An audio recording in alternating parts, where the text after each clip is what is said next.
we showed up, we played well. Stock did a great job, I feel like, at getting the ball to where it needed to go and get it out of his hands. I think we were only sacked a couple of times, which is a blessing for us, you gotta understand.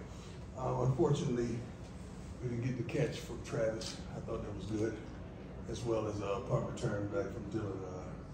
Two huge plays. You can't win games and be inconsistent in those areas.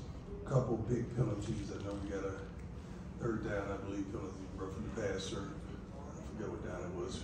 We needed that early on. We got offsides as well.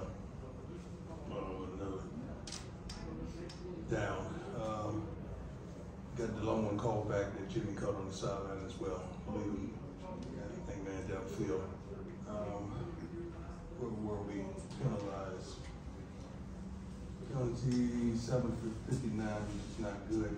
They ate up the clock. It was our thought process that we could control the clock and keep the ball on the field. They kept the ball for almost 40 minutes, which is astounding. Well coached, executed well, ran the ball down our throats. They won. They did a great job. On to the next. Thank God we got out of there. Maybe one injury, I believe, from our center. Other than that, I think we got out of there pretty uninjured.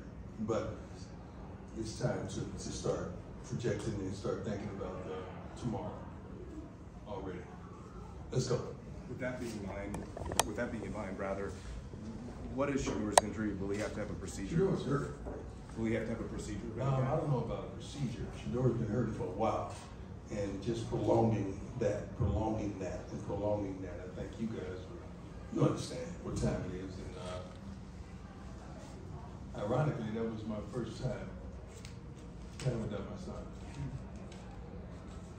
Shedeur played with that Shiloh a few times. We went on to South Carolina, but that was my first time that I was available and he wasn't. He played when I was in the hospital for I think a month in Jackson, but that was my first time playing without him, and it wasn't easy. It wasn't easy. Picturing him and understanding him after we take our walk and now it's time to get down. That wasn't easy at all. Stuff did a wonderful job. As you look ahead to that, Ryan Stott, does the way he played today give you confidence that he can be a number 2 quarterback next year and be I don't think it's a dream to be a number 2 quarterback. Right. I don't think it's a man's dream to be number 2 at nothing. That's the jersey number. So I'm not going to forecast that on Mr. Stott. I think that after his performance today, he wants to play somewhere, whether it's here or somewhere else. He wants to play. He proved that he could play. Proud of him. I'm really proud of him. Defensively, it's hard to prepare for a 5th-string quarterback. How much do you know? You don't prepare for the strength of the quarterback. You prepare for the team. How much do you feel like your coaching staff knew about what Utah was going to do before this game? Anybody with a darn football mind know they're going to try to run the darn ball. What else are they going to try to do? What else are they going to try to do? Just throw it around 40 times? That's not who they are. They're a physical, tough, hard-nosed team that runs right at you, and that's what they did. That's why I thought they're a coach. It ain't hard to figure him out. You know he's coming right at you.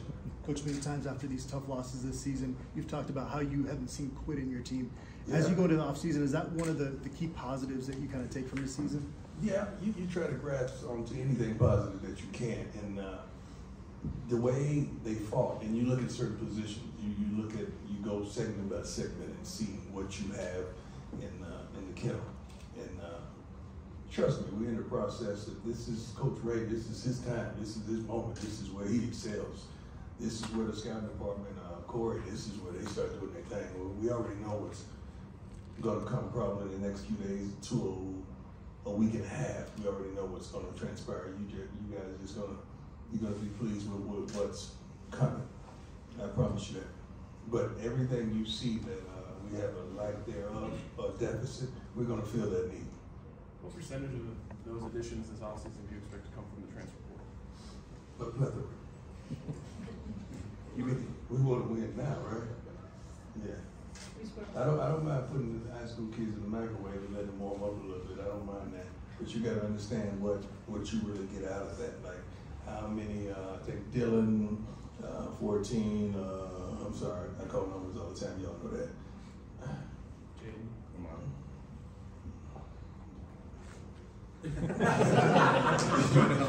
Long year. Yeah. But you're looking to do some things right now, like, well, what we need for Shedeur is we know where to find it. It ain't hard to find it. We spoke to Ryan and Shane Cooks previously, and they praised that you laid a great foundation for SU football. When you look back Thank on you. this season, Thank you. what does this foundation look like to you and the path towards the future? Well, it's a little shaky in certain areas, but we're certainly headed in the right direction. We're certainly trending forward. We got our butts kicked twice this year out of 12 games. I mean, kicked twice. That it was no win in those 2 games. Every other game, other than that, we had a shot, and I think that's progress. You was in last year, right? That's progress, right? Yeah, Okay. from 11 to 4-8. Two-part question. You made a big change at offensive My staff. man, I'm sorry. My man, what's up, boss? You How you doing, sir? I'm sorry, we're all in the house, man. do well. You doing okay? Yeah. Thank you, by the way. It's been a great season. Hey, man, For thank us. you. Thank you. Thank you all. Thank you all for what you contributed and what you displayed and the truth that you told and the fabrication that some of you told as well. I appreciate it. I appreciate it all. You mentioned next. Yes, I know sir. there are a lot of next, but what's Yeah. your next? Your next? What's your priority? Make sure my sons are good. I know Shiloh's banged up, Shedeur's banged up as well. Even the cameraman, Bucky's banged up right now. My daughter's banged up, she's coming out for injury. Did we win or we lost today? We lost. It's okay, we still got the best darn basketball coach in the game, women's basketball, men's as well, but she enjoyed herself. She was calling me every morning at like 5 a.m. I said, oh, you know your dad is up. That's a blessing, and you know your father's up. But it's focus on my kids a little bit. I think they want to go on vacation, so I gotta oblige them a little bit. But we're getting ready to start cooking. We're getting ready to start to go pick up that grocery and make sure we do it right. You know what we need. Everybody know what we need. And you know darn well what we need. So we're gonna get it. Two-part question. Yes, sir. How do you You know think- I'm old now. You know that. That's why I'll start with Okay. one. The first part, how do you think Pat Shurmur did in the elevation the back half of the year? First of all, it wasn't easy because of the protections and all that stuff. Pat and I communicated really well. Pat and Sean communicated really well. Pat and Shedeur communicates really well. So I think he did a great job. I really did. I mean, we don't want to give them like their students A, B's, or C's, or whatever. And you know what we got to do to get better. So you don't want to start grading your coaches. You know what time it is. Well, I don't think we're the only team in the country who made a change, who changed some things around when they felt like they needed to. And we did as such. So it is what it is. Second part would be, how many changes do you expect to the staff in general this summer? A few. Including offensive coordinator? Excuse me. Including OC? I don't know about that one. Yeah. How you gonna ask me? How did Pat do when you want to shoot? Lord, he's here. What kind of bullshit is that? Pat, know you ask? Make sure Pat knows he asking those kind of questions. No, I'm joking. Great question. Great question. Coach, in regard to this game, as far as running the ball, Savion had a really good first quarter. Savion Wilkerson. Then he didn't touch the ball after that. Why'd you guys go away from running the ball with him? I don't know if you're going away from just running the ball with him. I think you run the ball, period. I think every one of our backs are capable. I don't know if we just said, okay, you're out of the game, Savion, you're not going to touch it anymore. We don't make those type of decisions. We make decisions based on momentum and based on what we're capable of doing. Coach, you mentioned these close games. You said right there, Yeah. your words there. Yeah. Game operation stuff gets magnified. Yes, There were sir. those 2 timeouts early in the third. Was that a miscommunication? Was that because you probably could have used that in the fourth? You're huddling, okay? And at times I was like, guys, come on. Let's make a projection. Let's get out of the huddle 20 seconds. So when you're doing it on emotions and all that, then you got time to do what you got to do. And it was a substitution kind of situation that went on there, and I got to protect us. I can't let us. We can't lose 5 yards, so we don't have to take a timeout right there. I understand what you're saying, but at the prominent time, we got to do what we got to do at that time. Coach, Ryan Schaub had the fumble on the first possession and then kind of obviously bounced back after. Right. What does it say about a young quarterback that after a turnover is able to kind of find himself again? Well, he refocused and he recalibrated himself. I'm proud of him. I'm really proud of this young man. You have no idea the leaps and bounds that he's made because I've been there every day at practice. So it was phenomenal. It was phenomenal. Proud of him. Coach, what did you see from Shador this week in helping get Ryan up to speed for this game? I think Shador was trying to help himself get out of bed this week. I don't know how much he contributed that with Ryan. I'm not going to lie to you. I think he was just trying to take care of his body and get himself together. And we had a bug going around the whole team, including coaches, that I called Weaver before the game and I told him, I can't believe you're not in here. What is wrong with you? He's a pro man. And I really wanted him to end right. And, with Shador, I think he had a couple records he could have eclipsed. But Weaver, could have got his 1,000 for certain. So, but he's a heck of a young man. And I can't wait to see his next journey. Shane Cook said several times about the foundation that he feels like has been built. Can you describe in your mind what foundation has been built this season? Understanding what we're capable of and what it takes to get to that level of consistency of practice habits, of study habits, of holding one another accountable, me not having to do all the yelling, the coaches taking a part of that as well. We established some things that are foundational that when these new young men come in here, they're established, it's in stone, and they just got to proceed with caution, so to speak. Because the guys that are here, they understand this is how it is, this is how it's going to be, and we're going to make sure the standard is the standard. Coach, you said during the week that your staff hadn't started conversations with players yet that have the option to come back or not. I don't the option to come back or not. Or if they're just where they stand with the program. Words in my mouth? Did I say it? How quickly? The option to come back? I don't think exhausted eligibility or not. Oh. Yeah, like if they want to use their eligibility to come back or not. Say that. Yeah. Say that. That's much more clear. Sorry. Because when you say it like that, it comes out different nationally, right? Sorry. There you go. But how quickly will those conversations start with players? Is that something you guys want to do as coach staff? Yeah, I'm pretty sure there's something that some of the players already started. Some of them, I met with a few players last week, this past week that that you heard murmurings. Did I say that right? That's right. Bickerings or whatever. We hope that they plan on staying, and some guys that they want to go. God bless them. We want the best for them. We want the best for all these young men. Coach, over the next few weeks, it's obviously huge before signing day and finish report, all that. Will you personally be doing in-home visits with recruits? I don't know. If it's beneficial, I may. If it's not, I won't. Coach, What you think? You think it's beneficial? Coach, this is your first season at the FBS level. What are some things that you feel you've learned about yourself personally in this season? FBS and FCS, levels, man. I think everybody that we brought from FCS did a pretty good job in FBS, right? So I don't think it's a different level of players that we brought in. What I learned for myself is forget the levels. I mean, you can do that in youth football. I learned a tremendous amount of patience.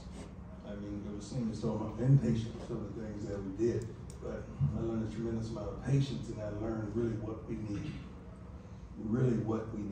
and the character of the young men that we need. I learned so many things about what we need and do not deviate from that. Okay, one more, go ahead. One more, go ahead, Bill. No, good. I ain't got nowhere to go. That's my man. Yeah, so it's really been a real long season. It seems to for you. But could you contrast how you felt at the first part of the season, how you're feeling now? Well, I could see, I could see around the corner tremendously. I don't just see what's right ahead. So at the beginning of the season, I kind of saw around the corner. I think I kind of forewarned you guys at the Oregon game So you better get us now because I know what we have in house. I know what we don't have. I know we're lacking tremendously, and that was a prelude to some things that kind of fell apart as well. That they really dominated our weaknesses. But I love everything that transpired.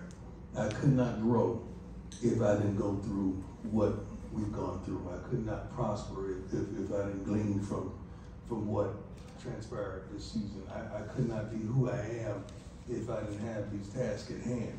I'm truly thankful. This is not the first challenge I've had in my life, but I know how I finish. I know how this is going to end. I promise you, I know how this is going to end. Any other questions? Coach, you mentioned Coach Mo and how important the next couple of months are going to be for him and the strength staff. Mm-hmm. I mean, what during his time here have you seen that gives you so much confidence in his abilities to kind of get these? I'm not going to just think of one coach. We're not going to do that. No, just the strength coach in general, the strength coaching staff in general. What gives you so much confidence that they can do what you need them to do over the offseason? Well, everybody's going to be evaluated. How about that? Every coach is going to be evaluated. Not just let's slow down a little bit and let's get evaluations for not just players, not coaches as well. Do you feel like you have the resources at Colorado to succeed at the level you expect to? We're getting there. We definitely need giving. You know what I mean? It's unfortunate to say this, but some kids cost. It's unfortunate to say this, and I have not charted this yet, but I've asked for the numbers. But if you start thinking about the top several teams in the country, let's see what was spent on assembling the teams. You know, we can sit up and talk about great coaching and great this and great that all we want, but it's gonna be a credit card swipe some kind of way with all these guys going to these playoffs, right? Right. And I understand that. And you gotta have a quarterback. If you look, commonality, players, quarterback, run game, they can stop the run. That's pretty much what all these pretty darn good teams share. When you compare the situation when you entered Colorado football and coming to now, even after a loss, how do you describe or how do you feel about the mentality of those kids in the locker room right now? Tell me, what do you mean by mentality? How do they approach ending the season, even though it's a loss? Well, they wanted to win, but they've won. If you were here a year ago, or if you saw kind of what we came into in the spring, they won. They won. Maybe not on the scoreboard week in and week out, but they won. And we got to build off the things that they've been tremendously successful with. We had a chance to win that game. I like that. I really like that, especially without a quarterback. I like that. Especially without some things that I know we're going to get commitments from in probably about 10 days. I like that. I like what we are. I really do. With this being the last Pac-12 game in CU football history, Mm-hmm. how was your experience in year one of the Pac-12, and what message would you have for the Big 12 next year? I don't give messages, but Pac-12 was tremendous. I think the thing that people underestimated about the Pac-12 is if you have a good quarterback, you got a chance. And I don't know too many Pac-12 teams that don't feature a darn good quarterback. And oftentimes a team that can run the football. So the people that made a tremendous jump, they got stability at quarterback, and they were able to run the darn football. So this is a tremendous conference that I hate to see abandoned or gone, or whatever word is proper for what's transpiring. And I can't wait to get to where we're going, because that commissioner is a phenomenal human being, he's a phenomenal friend, and I know what he's going to bring to the table, and I know what we're going to bring to the table. And I'm happy that Rick George made it happen, tremendously happy. Coach, two-part question about Travis. First About of all, Travis? About Travis. He was phenomenal, obviously. Mm-hmm. How big of a resource do you think he was for Ryan today, helping stop Travis is a resource for anybody, man. Travis is Travis. I don't even think Travis practiced this whole week. He used to sit the whole week, but that's what you get.